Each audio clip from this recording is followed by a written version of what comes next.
Chapter 4. When Sanballat heard that we were rebuilding the wall, he became angry and was greatly incensed. He ridiculed the Jews, and in the presence of his associates and the army of Samaria, he said, "What are those feeble Jews doing? Will they restore their wall? Will they offer sacrifices? Will they finish in a day? Can they bring the stones back to life from those heaps of rubble, burned as they are?" Tobiah the Ammonite, who was at his side, said, What they are building, even if a fox climbed up on it, he would break down their wall of stones. "Hear us, O our God, for we are despised. Turn their insults back on their own heads. Give them over as plunder in a land of captivity. Do not cover up their guilt or blot out their sins from your sight, for they have thrown insults in the face of the builders." So we rebuilt the wall, till all of it reached half its height, for the people worked with all their heart.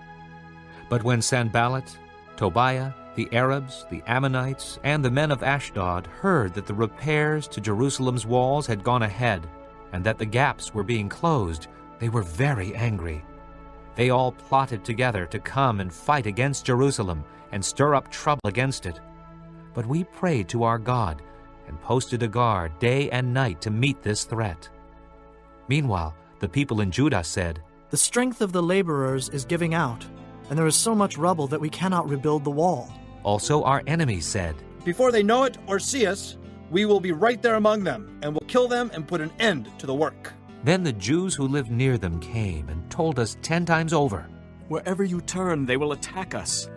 Therefore I stationed some of the people behind the lowest points of the wall at the exposed places, posting them by families, with their swords, spears, and bows.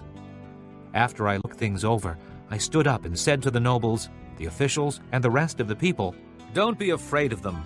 Remember the Lord, who is great and awesome, and fight for your brothers, your sons and your daughters, your wives and your homes." When our enemies heard that we were aware of their plot, and that God had frustrated it, we all returned to the wall, each to his own work.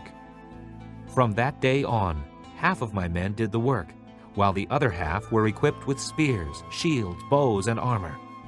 The officers posted themselves behind all the people of Judah who were building the wall.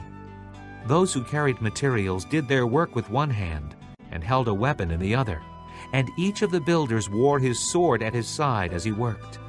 But the man who sounded the trumpet stayed with me.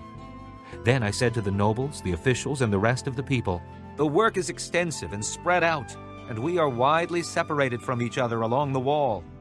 Wherever you hear the sound of the trumpet, join us there. Our God will fight for us." So we continued the work with half the men holding spears from the first light of dawn till the stars came out. At that time, I also said to the people, "Have every man and his helper stay inside Jerusalem at night, so they can serve us as guards by night and workmen by day." Neither I, nor my brothers, nor my men, nor the guards with me took off our clothes. Each had his weapon, even when he went for water.